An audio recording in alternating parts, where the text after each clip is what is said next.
Agence nationale pour l'emploi, c'est fini, mais là, Salon de pauvres, c'est la 15e, c'est parti. Allez, salut les feignasses, on est de retour. Comment ça va tout le monde là ? Ça va. Ça va. Bon. Ça va, bonne année aux auditeurs. Ouais, ah oui, bonne année. Bah oui, bonne année à tous. Bonne année, et toutes ces sortes de choses. Et ben voilà, déjà la 15e avec aujourd'hui, comme d'habitude, on a des invités à chaque fois. Aujourd'hui, Nathalie Bertrand, directrice de l'association Émergence, dont au sujet duquel on va parler dans pas plus tard que pas longtemps. Voilà, bonjour. Bonjour à tous et bonne année. Merci. Alors, bon, on va commencer par la présentation de l'invité. Bon, de toute façon, on va en parler ensemble. Voilà, l'association Émergence s'occupe du centre de soins porte ouverte, halte de jour, la nuitée, etc. On va parler de tout ça un petit peu plus en détail. On va commencer tout de suite par l'actualité de notre page Facebook. On rappelle, bénéficiaires du RSA, des gens comme les autres. Ah, c'est bien, t'as pris la résolution de plus me demander cette année. Si. D'ailleurs, tu vas le refaire. Bénéficiaires du RSA, des gens comme les autres. Voilà, foutez-vous bien ça dans la tête. Alors, qu'est-ce qui s'est passé en décembre sur notre belle page Facebook ? Mais il s'est passé plein de choses en décembre. Et, on commence pas dans la franche gaieté. 3 décembre, 501 SDF morts dans l'année. 501. Et voilà, les noms de ces gens-là ont été publiés parce que quand vous voyez un article dans le journal, vous voyez un SDF. Voilà. Ce gars-là, il a un nom, il a une histoire, cet gars ou cette femme. Peut-être une famille, peut-être des enfants, comme vous, comme tout le monde. Il n'y a pas de raison. Voilà, il y en a eu 501 l'année dernière, en 2016. Et je rappelle que l'arrêté anti-mendicité de Tours n'est toujours pas abrogé. Voilà, c'était juste une petite parenthèse.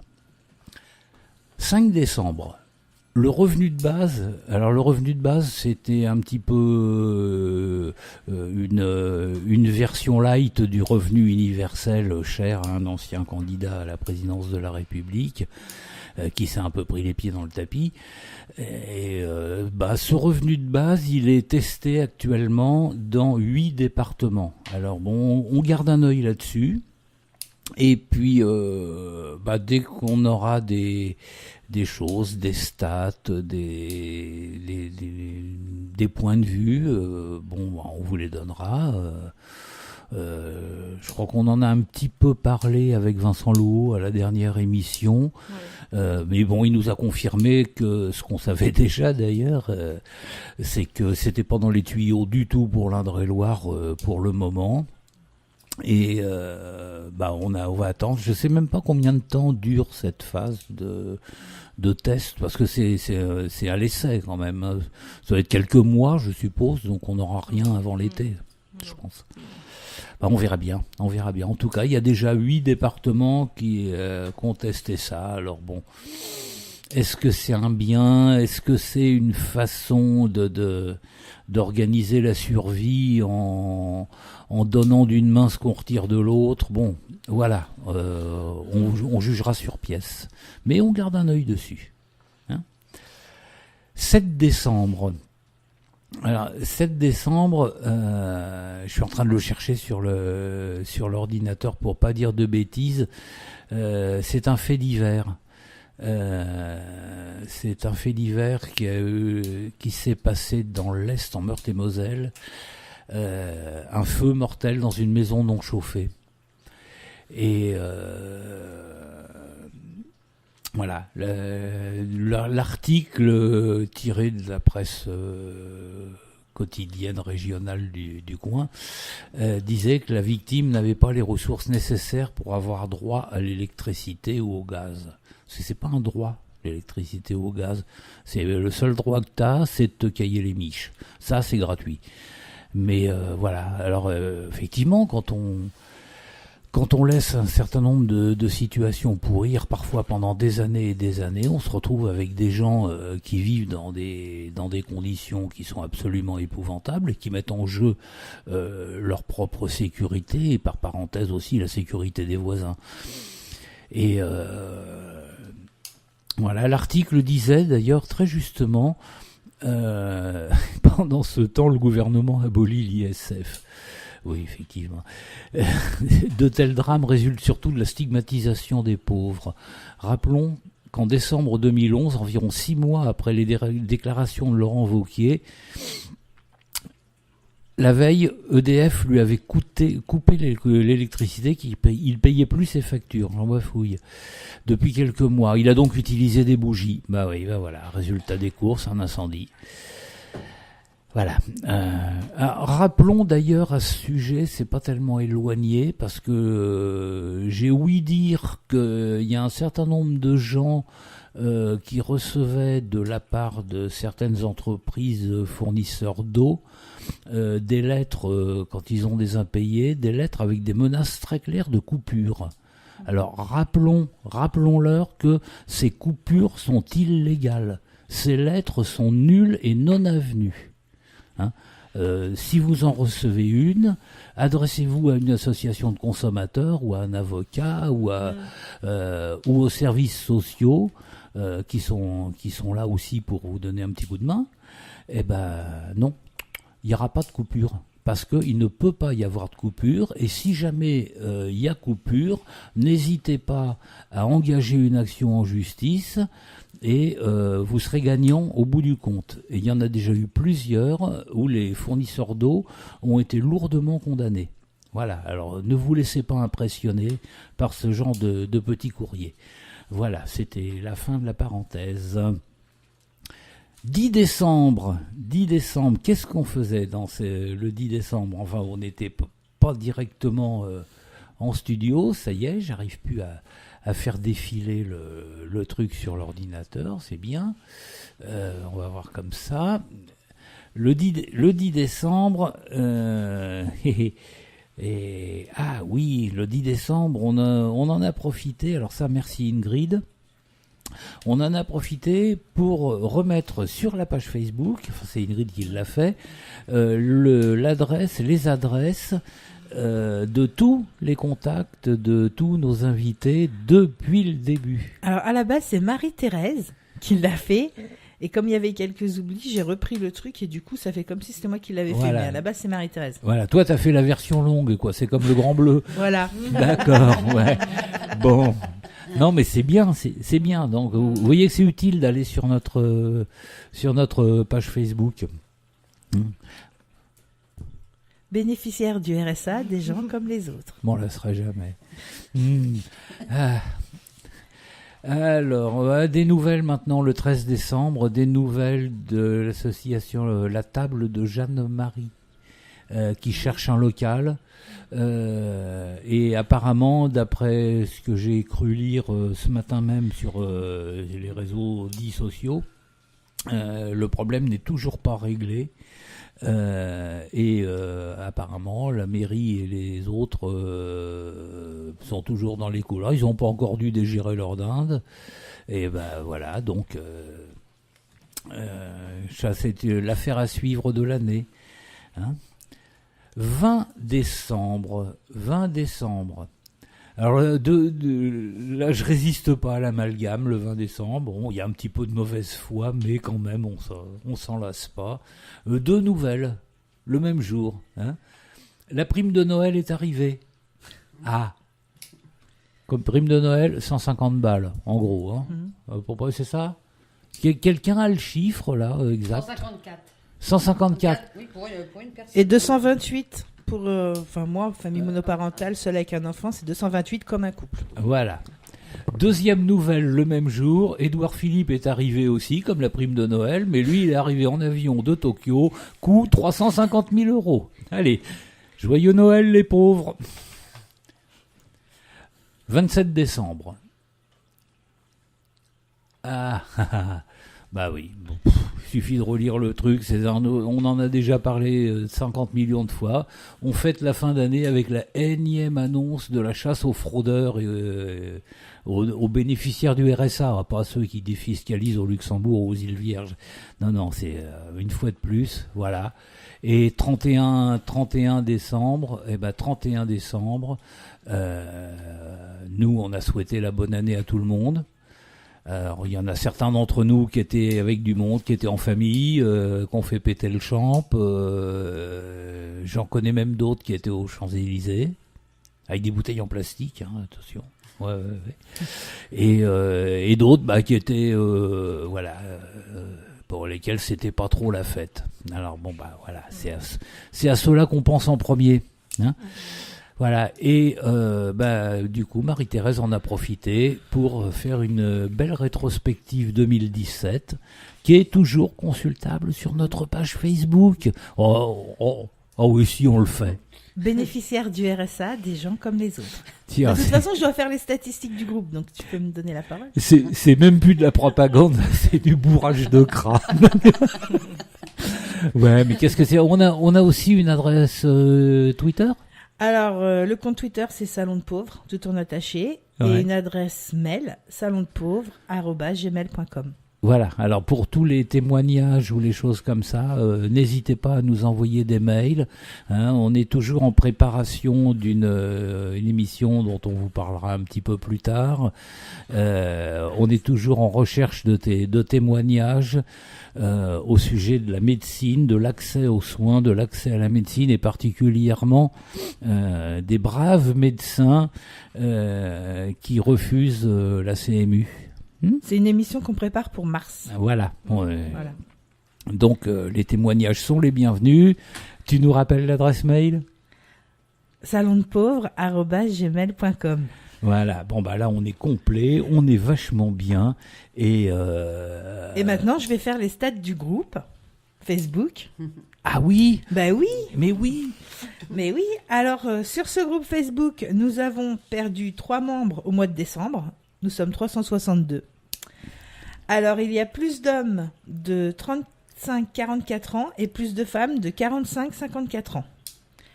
Alors, comme Marie-Thérèse me l'avait demandé, j'ai fait les stats des membres par localisation. Alors, il y a 94 personnes de Tours, 12 d'Amboise, 8 de Langeais, 5 de Montlouis, 4 de Joué-les-Tours, 4 de Saint-Martin-le-Beau, 4 de Saint-Pierre-des-Corps et 3 de Bléré. Alors, tu as dû passer des choses puisqu'en décembre, nous avons eu 39 publications, dont celle... Ah oui, j'ai sélectionné. Oui, tu as sélectionné, voilà. Donc maintenant, les membres sont plus actifs le lundi. Avant, c'était le mercredi. Il y a eu le dimanche. Enfin, je sais pas de quoi ça vient. Et la publication la plus vue, c'est 98 vues. C'est la vidéo de France Info qui concerne les préjugés. On gagne autant au RSA qu'au SMIC. Ah, ça, c'est une bien. vidéo qu'Émilie avait mis, la stagiaire de Sandrine. Voilà, qui disait qu'on est... Bonne année, Émilie. Oui, bonne année, Émilie. Voilà. Elle est pas là. Et c'était une publication qui avait mis le 14 décembre. Et justement, qui disait qu'évidemment, comme on est au RSA, on est riche. Voilà. Oui, bien sûr. Non, c'est très bien, ça. Je suis content que ce soit cette publication-là qui est le mieux, parce que c'est vraiment le fond du fond de ce qu'on veut dire depuis le début, depuis maintenant 15 mois. Et qu'on se lassera pas de dire, parce que c'est pas qu'on a envie de rabâcher, parce que croyez-moi que si on a envie de rabâcher des trucs, c'est peut-être pas forcément cela. Mais c'est des trucs qu'on continue tous à prendre dans la figure à longueur de temps. Et même à la télé, quand on voit l'autre pignouf de Vauquier, il y a pas que lui. On se dit que on a encore beaucoup de boulot sur la planche. Et on continuera pour 2018, on vous le promet, on continuera et on vous réserve des petites surprises. Voilà. Est-ce que c'est l'heure de la pause musicale, Ingrid ? Oui, on va la faire maintenant. On l'a fait maintenant. Alors, on la présente un petit peu avant. Oui, alors on continue dans notre club des 27. Donc aujourd'hui, c'est Jimi Hendrix. Donc je vais quand même le présenter. De son vrai nom, Johnny Allen Hendrix, il est né le 27 novembre 1942 à Seattle, mort le 18 septembre 1970 à Londres. Donc auteur, compositeur, guitariste, interprète, considéré comme l'un des plus grands joueurs de guitare électrique du XXe siècle. Fondateur du groupe anglo-américain The Jimi Hendrix Experience, où il a été actif de 1966 à 1970. Voilà, avec Mitch Mitchell et Noel Redding. Oui, je sais pas, j'étais pas née. Serait mort étouffé par son vomi consécutivement à une absorption de barbiturique et d'alcool. Mais apparemment, en 2009, son ancien assistant affirme qu'il aurait été assassiné par son manager. Il est enterré à Seattle en dépit de sa volonté, puisqu'il aurait voulu être inhumé à Londres. Il est au Memorial Greenwood Memorial Park Cemetery à Renton, près de Seattle. Alors, excusez mon anglais parce que je suis vraiment nulle. Alors, il y a des plaques commémoratives un peu partout. Ouais. Il y en a une sur la 5e avenue à Seattle. Il y a des traces de pas, plus sa signature aussi. Oui, bien sûr. Il y a une statue au musée Grévin à Paris, une statue de cire. Et il a un buste en Pologne. Et le morceau. Oui, et il y a j'ai un trou de mémoire pour me rappeler dans quelle ville, mais j'ai lu il y a pas très longtemps que il y a je suis sûr qu'il y en a ailleurs, une avenue Jimi Hendrix qui a été inaugurée cette année dans une ville, mais je m'en parle plus où c'est. Bon, voilà. Si vous savez ça, vous nous envoyez un petit mot sur la page Facebook et puis je vous jure qu'on le dira. Voilà. Et le morceau, c'est All Along the Watchtower de 1967. Oui, voilà. Voilà, c'est mieux comme ça. Oui, voilà. J'avais même pas de micro. On était en train d'écouter Jimi Hendrix. Bon, on peut pas tout faire à la fois. On est un peu limité et très feignant. Vous savez, socialement, c'est ce qu'il faut. Bon, et on va passer aux choses sérieuses quand même, parce qu'il y a des gens qui sont venus, ils sont nos invités, ils sont là dans un coin, ils se demandent ce qu'ils foutent au milieu de ce bande de cinglés. Et bon, quand même. Donc, il paraît que c'est moi qui commence. Alors oui. C'est bon, je commence. Donc maintenant, notre invité, tiens, c'est mon machin qui me fait des signes. Bon, voilà, j'éteins. Donc, notre invitée, Nathalie Bertrand, directrice de l'association Émergence. Bonjour. Oui, rebonjour. Rebonjour. Alors, je tiens à signaler que moi, je suis très bien en votre compagnie. Voilà, je passe un très bon moment. Et merci de m'avoir invité. C'est gentil. C'est gentil. Merci d'être venu, en tout cas. Bon, alors là, on commence direct. Bon, alors, l'association Émergence, c'est quoi ? Alors, l'association Émergence, c'est une association déjà locale, Tourangelle, et qui propose des réponses concrètes aux besoins des personnes, aux besoins d'urgence des personnes qui sont à la rue. Donc, qu'est-ce que sont les réponses concrètes que nous proposons ? C'est accueillir les personnes en journée en leur proposant des prestations, déjeuner, petit déjeuner, douche, laverie, domiciliation, bagagerie. C'est également soigner les personnes qui n'ont pas de couverture sociale santé et leur apporter également les médicaments qui sont prescrits par le médecin. Et c'est également héberger les personnes qui sont sans domicile. Voilà, je dirais 3 pôles d'activité, l'accueil en journée, l'hébergement la nuit et le soin. Oui, c'est important ça, parce que l'accueil en journée, je me souviens qu'on en avait beaucoup parlé l'an dernier avec l'histoire du foyer Albert Thomas, où le problème se posait, c'est-à-dire qu'on accueillait des gens la nuit, puis à 8h du matin, allez hop là, dehors, en plein hiver, bon, c'est pas évident, quoi. Effectivement, c'est une des dimensions importantes. Ça, c'est une petite parenthèse, Ingrid. Oui, alors justement, en quelques mots, pouvez-vous nous expliquer les missions, par exemple, du centre de soins Porte Ouverte, son adresse, ses horaires d'ouverture et le public que vous accueillez ?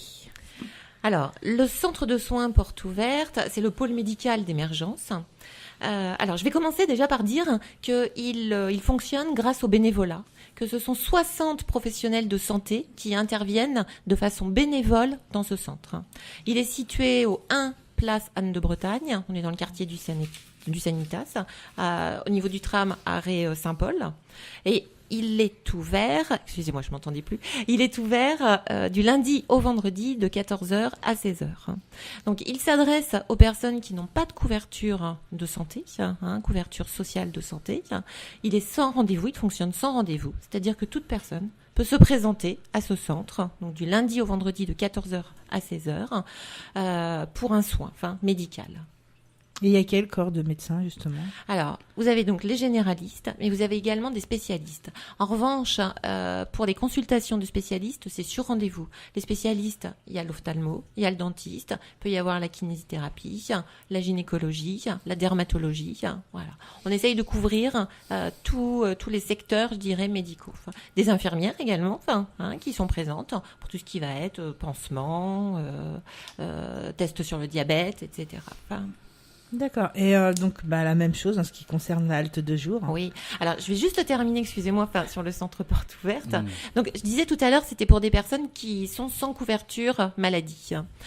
Alors, en France, il existe des personnes qui n'ont pas de couverture maladie parce que la CMU ou la CMUC n'est pas donnée automatiquement. Aujourd'hui, un bénéficiaire RSA, s'il ne fait pas la démarche d'ouvrir des droits, mais il ne l'a pas. Ou un jeune de moins de 25 ans qui, malheureusement, n'a pas de ressources, ne peut pas bénéficier de ressources, non plus, il n'y a pas d'automatisme. Donc, il peut y avoir des personnes qui sont éligibles à des droits, d'assurance maladie, mais qui n'ont pas fait la démarche. Voilà, donc, il y a une assistante sociale qui a 3 permanences par semaine sur le centre porte ouverte. Et les médecins, qui vont bien évidemment soigner d'abord la personne, vont ensuite l'orienter vers l'assistante sociale qui va voir l'éligibilité de la personne à une couverture sociale et qui va lui ouvrir des droits si c'est possible et ensuite l'accompagner vers un médecin référent, vers le droit commun, comme on dit. D'accord.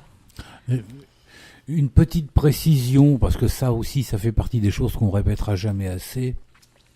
Toutes les statistiques montrent que, quel que soit le droit qu'on regarde, il y a toujours un certain nombre, un certain pourcentage important de gens qui sont éligibles à des droits et qui ne les réclament pas.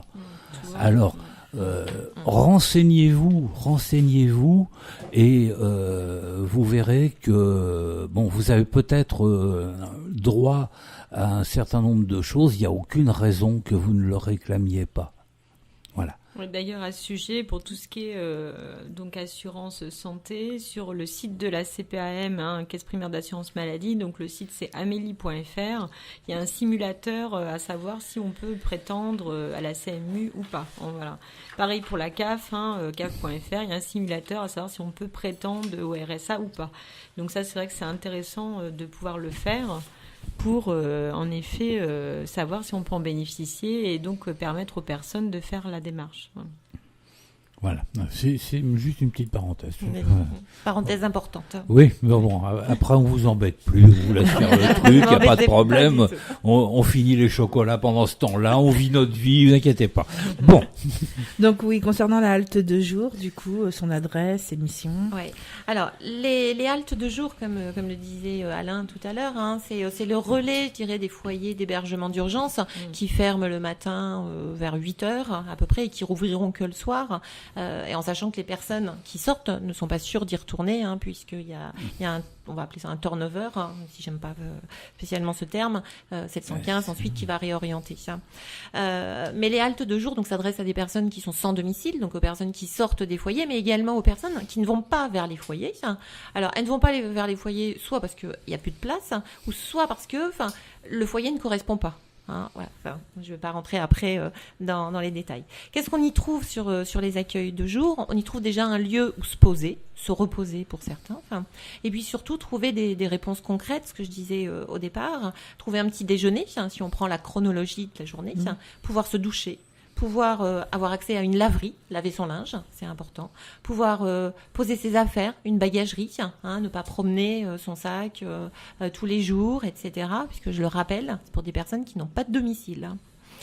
pouvoir avoir une adresse également. Enfin, et puis alors on va avoir des professionnels de la santé. Voilà, je pense par exemple à l'EMPPE, l'équipe mobile psychiatrie, précarité, exclusion, enfin, qui va venir 2 fois par semaine sur les accueils de jour. Il y a également le centre porte ouverte où des médecins ou des infirmiers vont venir. On a d'autres projets en cours avec l'université de médecine, voilà, enfin, où des personnes vont venir pour apporter leurs compétences, mais également surtout pour créer du lien. Enfin, les accueils de jour, on va pas dispenser de soins sur les accueils de jour, mais on a des personnes qui ne prennent plus soin de leur santé, où c'est plus prioritaire, et donc ils oublient ce qui est important, ce qui est vital. Donc le médecin va venir, va créer le lien, et ensuite va accompagner la personne vers le cabinet médical. Voilà ce que sont les accueils de jour. Donc petit déjeuner, douche, laverie, le déjeuner, la domiciliation, la domiciliation, la bagagerie, voilà. Enfin, et puis après, il va y avoir des activités. Alors, on travaille par exemple avec l'UFOLEP, on est partenaire. Et là, tous les mercredis matins, il y a des séances de sport qui vont se faire. C'est important. Enfin, on est encore sur la prévention par rapport à la santé. On peut organiser également des sorties vers les studios. Enfin, ça peut être aller visiter un musée. Voilà. L'accès à la culture, au loisir, au sport. C'est pas parce qu'on est à la rue qu'on n'a pas le droit d'accéder à tout ça. Enfin, vous travaillez en lien avec Culture du Cœur, tout à fait. D'accord. C'est un partenaire, oui. Donc la halte de jour, elle ouvre à 8h. Alors, pardon, oui. Donc, la halte de jour, c'est plusieurs lieux sur Tours. On commence le matin pour les personnes isolées, donc au 59 rue Édouard Vaillant. On appelle ça la halte du matin. Et comme son nom l'indique, elle ouvre à 8h le matin et 7 jours sur 7 et elle ferme à midi. Donc, 59 rue Édouard Vaillant, la halte du matin. La halte de jour prend le relais au 24 bis avenue du Général de Gaulle, dans le quartier du Sanitas, de 11h30 jusqu'à 16h. En revanche, là, du lundi au vendredi, samedi, dimanche, on est ouvert juste pour la restauration. Enfin, voilà. Enfin. Et puis, on a l'accueil de jour destiné aux familles qui est situé au 10 rue Georges Collomb. On retrouve les mêmes prestations, mais là, c'est pour un public famille, puisque dans notre pays, nous avons des familles avec des enfants qui sont sans domicile. Voilà. Et donc, 10 rue Georges Collomb, de 9h à 16h, 7 jours sur 7. D'accord. Et même chose pour la nuitée. Alors, la nuitée, c'est un foyer d'hébergement d'urgence, donc qui fait partie du pôle hébergement d'émergence, qui est situé au 7 rue Frédéric Sauvage, à Tours, et qui a 20 places d'hébergement, pour femmes seules ou femmes avec enfants. Toutes les orientations passent par le 115. Donc 20 places. Il ouvre le soir à 18h. Donc le dîner est servi. Il y a des douches dans chaque chambre. Il y a un espace laverie également. Le petit déjeuner le lendemain matin est servi. Donc 18h ouverture le soir et fermeture à 9h le lendemain matin, sauf les dimanches et jours fériés pendant toute la période hivernale où là nous restons ouverts les dimanches toute la journée et les jours fériés. Même s'il n'y a pas de repas. Alors, bien, on organise un repas. Ah oui, il y a des repas quand même. Oui, on organise un repas. Nous avons même des bénévoles ou des étudiantes, etc., qui vont venir, qui vont faire un après-midi crêpes, un après-midi gaufres, carnaval ou maquillage pour les mamans. Alors, je vais juste préciser que la nuitée, ça fait partie, c'est une partie de l'hébergement d'émergence. Émergence, aujourd'hui, c'est 186 places d'hébergement. Enfin, donc 20 places sur le foyer de la nuitée, mais c'est également actuellement 25 places sur l'accueil de nuit, qui est un dispositif d'hébergement d'urgence que pendant la période hivernale, donc 25 places. Là, ça s'adresse aux hommes seuls, exclusivement, toujours en orientation 115.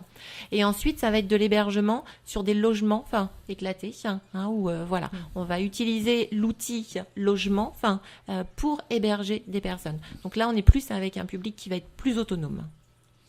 D'accord. Ouais, ça fait du monde tout ça. C'est bien, c'est plutôt des bonnes nouvelles ça. Et c'est des bonnes nouvelles, mais c'est triste de savoir qu'il y a besoin de ça à Tours et qu'il y a tout ça et qu'il n'y a même pas assez en fait. Donc, non, mais ça fait du bien de sentir qu'il y a des gens qui se bougent et qu'il y a des solutions concrètes qui existent. Oui. Tu vois, c'est important ça. On ne sait pas combien il y a en toute place d'hébergement, tout compris à Tours. Alors, on est aux alentours de 400. Enfin, j'ai pas le chiffre exact. Est-ce que c'est équilibré par rapport aux besoins? Voilà, c'est ça. Non, puisqu'il y a encore des personnes qui ne trouvent pas de place toutes les nuits. Alors j'ai cru entendre dire aujourd'hui que les services de l'État souhaiteraient ouvrir de nouvelles places. Ce que je pense personnellement, c'est qu'il y a peut-être un manque d'harmonisation entre les différents départements. C'est-à-dire que l'Indre-et-Loire va peut-être ouvrir, je ne sais pas, dans les prochains jours, 20 places. Mais si le Loiret ne le fait pas, ou si les autres départements ne le font pas, obligatoirement, il va y avoir du bouche à oreille qui va fonctionner. Mais ce qui est logique. Moi, je serai à la rue, j'entends qu'à Tours, on ouvre des places, j'irai, quoi. J'aurai plus de chances d'être hébergée. Et donc, je trouve que il y a un manque d'harmonie entre les différents départements et certainement même les régions, en France. Que ça devrait être réparti sur tout le territoire. Parce que lorsqu'on ouvre des places, automatiquement, ça va avoir un impact sur les accueils de jour. Or, les accueils de jour, ils ne sont pas extensibles. C'est tout un ensemble. Il faudrait qu'il y ait je suppose qu'il y a quand même un minimum de concertation, qu'il y ait une politique au niveau régional. J'espère. Moi aussi, j'espère. J'en suis pas totalement certain. Quand on aura un élu sous la main, on lui posera la question parce qu'il connaîtra certainement mieux les rouages que nous. Mais effectivement, c'est une question à poser déjà au niveau régional, avant de la poser au niveau national, puisque on a notre charmant président de la République, là, Bubulito Zéro premier. personne à la rue. Voilà, il veut plus personne à la rue. Donc, voilà.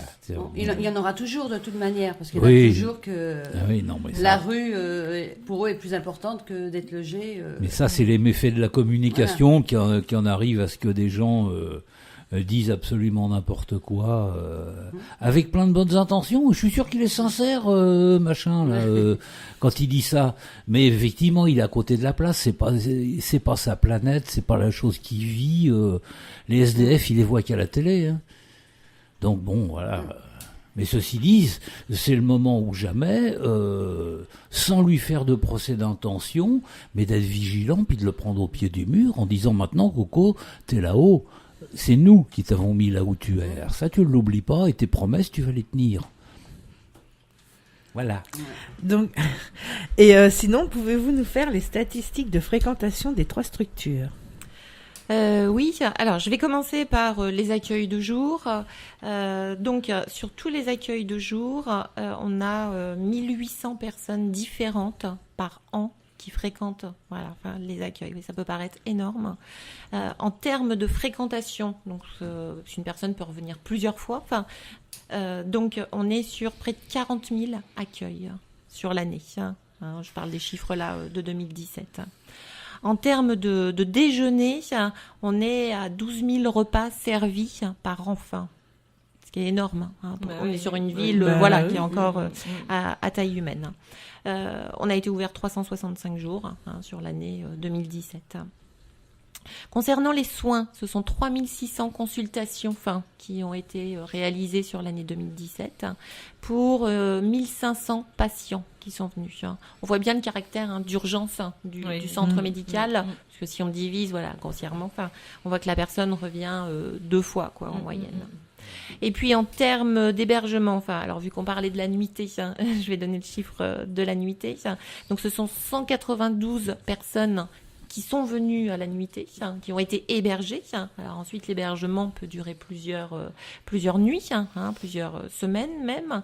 Sur ces 192 personnes, on avait 92 femmes seules et 45 mamans, avec leurs enfants, et les enfants représentaient 55 personnes. Donc vous voyez, 192, 55, pratiquement une personne sur 4 est un enfant qui a été hébergé à la nuitée. Ça a représenté 7300 nuitées. Mais tout à l'heure, je vous disais que l'hébergement sur émergence, c'est la nuitée plus l'accueil de nuit, plus tout ce qui est en logement. Et donc, on est à plus de 57 000 nuitées par an. C'est énorme. Chaque nuit, c'est 186 personnes sur les plus de 400 places qui sont hébergées par émergence. D'accord. De mon côté, j'avais une petite question concernant la collaboration entre votre service et les services du logement, de la ville de Tours, la préfecture, etc. Parce qu'on sait bien qu'un certain nombre de ces personnes, d'abord, vivraient mieux et si elles avaient un logement et que le nombre de logements est insuffisant. Est-ce que vous pouvez faire retour auprès de ces institutions justement du manque de logement, etc. Est-ce que vous avez une oreille bienveillante ou bien même plus quelquefois un effet sur la politique du logement parce que les personnes qui sont elles restent sur Tours, elles vivent en fait sur place, elles vont peut-être se déplacer un peu, mais il y a beaucoup de personnes qui restent sur la ville. Oui, alors je suis pas certaine qu'il manque des logements. Le logement, on n'est pas sur une ville comme Paris, une grosse agglomération. En revanche, je pense que il y a un manque au niveau de l'accompagnement des personnes. L'accompagnement humain, ça c'est très important. Alors dans le public, à la rue, on va avoir plusieurs publics, plusieurs types de publics. On entend parler aujourd'hui, les migrants, etc. Donc qui prennent une place, mais qui n'ont pas forcément. Eux, je dirais que leur seul handicap, il est administratif. Ils n'ont pas de papier, donc ils n'ont pas de ressources, donc ils n'ont pas le droit de travailler, donc ils n'ont accès à pas grand-chose. Excusez-moi, mais voilà. Quoi. Et puis on a tout le public SDF, gaulois, quoi. Et qui lui peut avoir des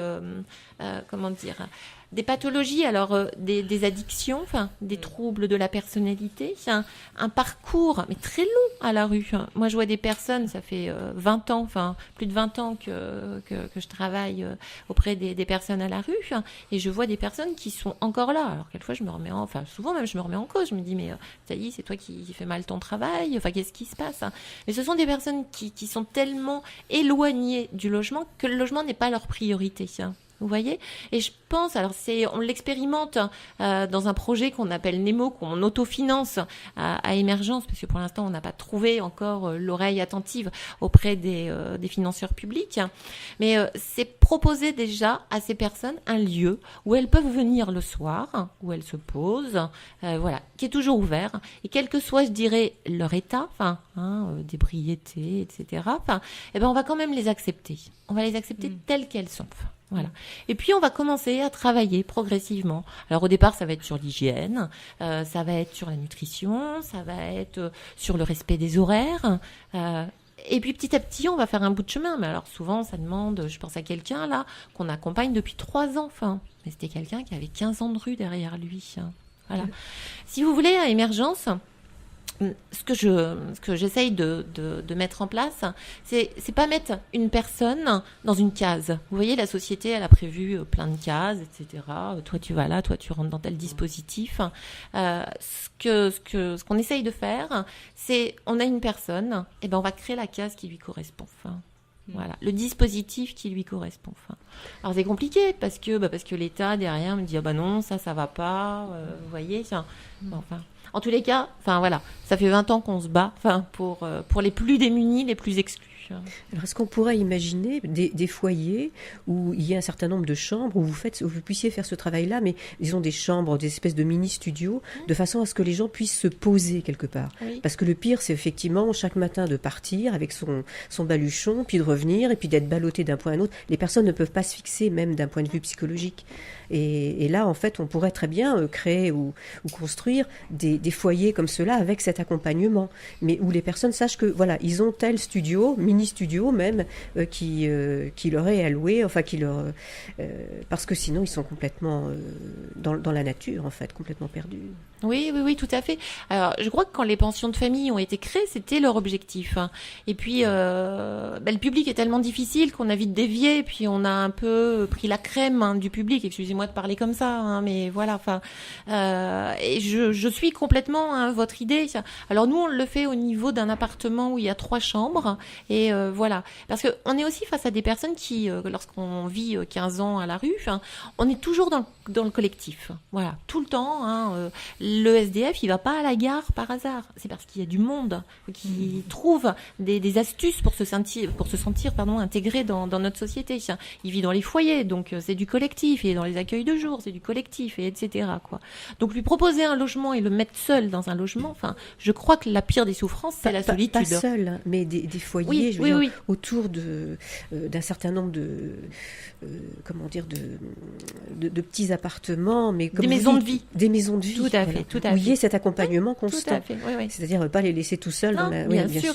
Ce que je disais, c'est que prendre quelqu'un et le mettre dans un logement, c'est pas la solution. C'est tout à fait, je vous rejoins, c'est créer des maisons de vie, avec 4, 5 personnes. Et puis, il y a un maître de maison qui est là pour quand même surveiller, veiller, qui a une bienveillance par rapport à eux. Et puis, petit à petit, les accompagner vers quelque chose, de pérenne et qui est à eux, et où ils vont trouver leurs repères et pouvoir continuer leur vie. Mais je crois qu'il faut arrêter de vouloir que tout le monde ait un travail, que tout le monde ait un logement. Je pense qu'on se trompe totalement, en voulant atteindre cet objectif. Moi, je pense aussi à ceux qui ont des chiens, parce que souvent, ils veulent pas aller dans les foyers parce qu'ils savent que les chiens ne sont pas acceptés. Donc, en fait, c'est une roue sans fin, finalement. Parce que les chiens ne sont pas acceptés dans les chambres, voilà. Donc, du coup, ils restent dehors pour leurs chiens, et puis, voilà. Alors, c'est très compliqué. Sur Tours, il y a 2 associations qui acceptent les personnes avec les chiens. Donc, le foyer Paul Bert, qui appartient au CCAS. Et puis, donc, Émergence, mais que sur l'accueil de nuit, pendant la période hivernale. Oui, je vous rejoins aussi, quoi. Vous savez, les foyers d'hébergement d'urgence, ils ont été créés il y a très longtemps. Ils n'ont pas trop bougé, si on regarde au niveau du fonctionnement.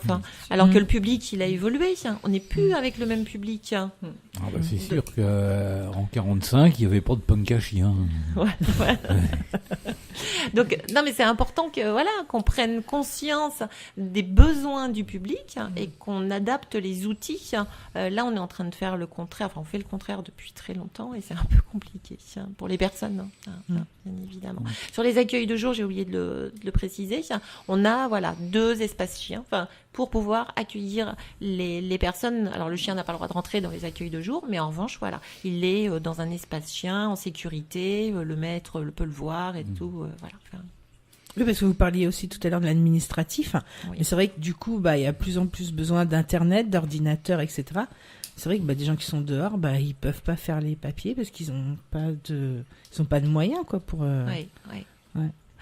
Et puis l'utilisation d'internet aussi. Oui, il y a l'utilisation, puis il y a le support, et puis c'est pas inné. Comment ça se passe justement par rapport à ça à la halte de jour? Peut-être les personnes, les travailleurs sociaux peuvent accompagner les personnes par rapport à leur démarche administrative quand ça se fait sur Internet, parce que maintenant il y a beaucoup de choses. En effet, il faut remplir les formulaires sur Internet. La CAF faut remplir sa DTR sur la déclaration trimestrielle de ressources, sur Internet. Les impôts maintenant ça va être sur Internet. Pôle emploi faut s'actualiser sur Internet. En plus à Pôle emploi, je rajoute quand même qu'il faut aller consulter son emploi store sur Internet pour avoir ses rendez-vous, parce que les rendez-vous ne sont plus envoyés sur support papier sauf si on le demande. Donc c'est vrai que c'est très compliqué. Je veux dire, c'est maintenant, si on n'accède pas à Internet, on a l'impression qu'on peut plus vivre normalement, quoi. Donc alors du coup, je vous renvoie la question, comment font-ils les personnes à la rue Alors oui, on les accompagne, et il y a un ordinateur qui est dédié justement que pour ça. Ils sont toujours accompagnés par un travailleur social. Là. Non, mais alors du coup, c'est vrai que quand on est comme ça, on vit comme ça à la rue, c'est vrai que des fois on a une temporalité un peu plus décalée, donc par rapport à tout ce qui est en effet déclaration trimestrielle de ressources, s'actualiser sur Pôle emploi, on va pas forcément y penser parce que la préoccupation du moment elle est pas là, quoi. On est plutôt dans l'urgence vitale, où on va manger, où on va dormir, etc. Donc là, il doit y avoir pas mal de décalage. Oui, alors c'est aussi le travail des travailleurs sociaux. Enfin, c'est tout à l'heure je disais accueillir, donner à manger, proposer les douches, etc. Mais c'est aussi être bienveillant, et suivre les personnes. Alors on fait aussi domiciliation. Donc lorsqu'on va donner un courrier à quelqu'un, connaître la personne c'est très très important parce qu'on va savoir quelles sont ses forces, mais quelles sont aussi ses faiblesses. Où est-ce qu'elle a besoin d'être accompagnée. Il peut y avoir une difficulté de compréhension d'un document. De l'illettrisme, etc. Donc quand on va donner le courrier, on va être à côté. On va dire tiens, tu veux que je t'aide. Vous voyez, il y a ce côté-là de bienveillance, d'être présent toujours auprès des personnes et de les accompagner progressivement, vers l'autonomie. Oui, merci beaucoup pour toutes ces explications. Je pense que ce serait intéressant de lancer, un projet auprès des architectes pour qu'ils réalisent une cité, entre guillemets, ou des espèces de lieux qui ne sont pas forcément des grandes cités pour concentrationnaires avec plein de petits appartements comme je décrivais précédemment, mais un petit peu dans cette idée-là, en fin de compte, d'avoir des lieux dans différents lieux de la ville, que ce soit un projet logement pour que les gens puissent se fixer. Alors vous avez raison de dire que tout le monde ne peut pas y travailler, etc., puisque tout le monde n'a pas les mêmes capacités, l'état de santé joue, etc. Mais pour que les gens vraiment fassent partie de notre monde, le logement et le fait de pouvoir se stabiliser dans un lieu, c'est quand même quelque chose d'essentiel, en fait. Je suis entièrement d'accord avec vous. Et répartir sur la ville. Voilà, on va lancer cette idée. Alors avec des vérandas pour chiens. Voilà. Dans chaque appartement, dans chaque petit studio, une partie qui ne soit pas un balcon, mais une véranda chien. Voilà. Ça y est, j'ai fait mon plan. Ça y est. On va lancer un concours d'architectes. Voilà. Là, c'est bon. S'il y a un architecte qui écoute, Pourquoi pas, vous connaissez le nom de la page Facebook pour nous joindre. Bénéficiaires du RSA, des gens comme les autres. Juste une petite question par rapport à votre lien. La pendule tourne inexorablement, c'est une horreur. Juste une petite question par rapport justement au fait que la ville de Tours soit passée métropole. Est-ce que ça va changer les choses pour vous en termes de subventions, de liens partenarial avec la métropole? Est-ce qu'il y a des lignes budgétaires qui vont être débloquées justement à ce sujet ou pas du tout J'aimerais bien que des lignes budgétaires soient débloquées. Alors c'est pareil, Philippe Briand, si vous nous écoutez, vous savez à qui envoyer le chèque. Voilà. Oui, parce que ça sera indispensable. C'est vrai que il y a plein d'accords qui ont été passés dans le cadre de la métropole et ce serait aussi l'occasion de débloquer des lignes budgétaires, pour nos publics à la rue, en effet. Pour cette nouvelle année 2018, si on peut faire un petit geste. Ça serait bienvenu. Et ben voilà, le débat est lancé. Voilà. Guylaine.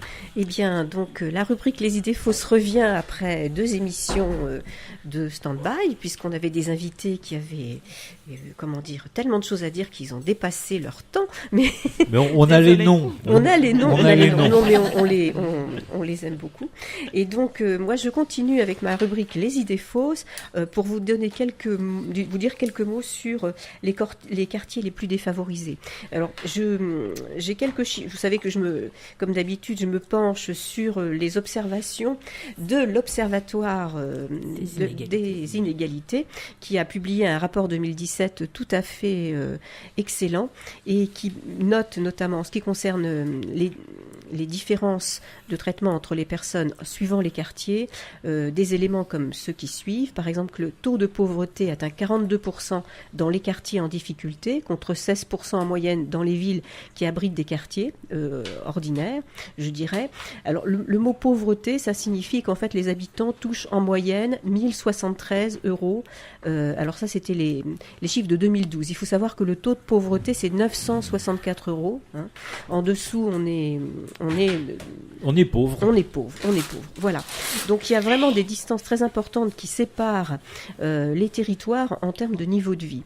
Alors, en 2014, par exemple, le taux de chômage s'élève à 27% dans les quartiers en difficulté contre 10% dans le reste des agglomérations. Là aussi, on voit des différences très nettes. De même, pour ceux qui ont un emploi, la précarité est plus souvent la règle puisque 21% des actifs sont occupés avec des contrats à durée déterminée, en intérim ou en stage. Donc là aussi, c'est très important. Autre élément qui différencie les habitants de ces quartiers, bien souvent, ce sont ceux qui sont moins diplômés. La part de population sans diplôme ou avec diplôme inférieur au bac parmi la population non scolarisée de 15 ans et plus y est de 75% contre 55% hors de ces quartiers défavorisés. 22% des élèves entrant en classe de 6e pour la première fois ont déjà un retard scolaire. C'est le cas de 12% de ces élèves en dehors de ces quartiers. Vous voyez, il y a des différences qui sont quand même très notables. Alors, il faut savoir qu'en France, il y a environ 8 millions de personnes pauvres et qu'un quart de ces personnes pauvres, c'est-à-dire 2 millions, vivent dans ces quartiers dits défavorisés. En ce qui concerne la région centre, en 2011, on comptait 2 548 065 habitants, dont 315 000 personnes, c'est-à-dire 12% de la population qui était comptabilisée parmi les personnes pauvres, donc ayant un revenu inférieur ou égal à 964 €. En 2016, ce taux de pauvreté est monté à 13,9%. On voit donc que les choses ne s'améliorent pas. Il y a un article de l'ANR qui notait le 18 octobre 2016 que 50 000 Tourangeaux vivent sous le seuil de pauvreté. Alors, dans la métropole, enfin, en tous les cas, la ville de Tours, les quartiers défavorisés sont des quartiers prioritaires pour un certain nombre de mesures, et ce sont les quartiers de l'Europe, Maryse-Bastier, Les Fontaines, Roche-Pinard, Rive-du-Cher et Bord-de-Loire. Donc, la population qui y vit perçoit d'une manière générale de faibles revenus. Un résident sur 3 de ces quartiers est en situation précaire. La population est aussi peu diplômée. La population étrangère est de 21%.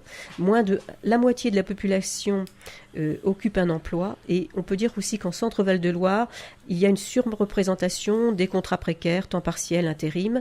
25% des habitants de ces quartiers sont concernés, en majorité des femmes et la population étrangère. Alors, il y a aussi beaucoup de familles monoparentales, 15%, c'est-à-dire bien souvent des femmes seules élevant des enfants, et aussi quelques familles nombreuses, c'est-à-dire familles de plus de 6 personnes, enfin de 6 personnes et plus.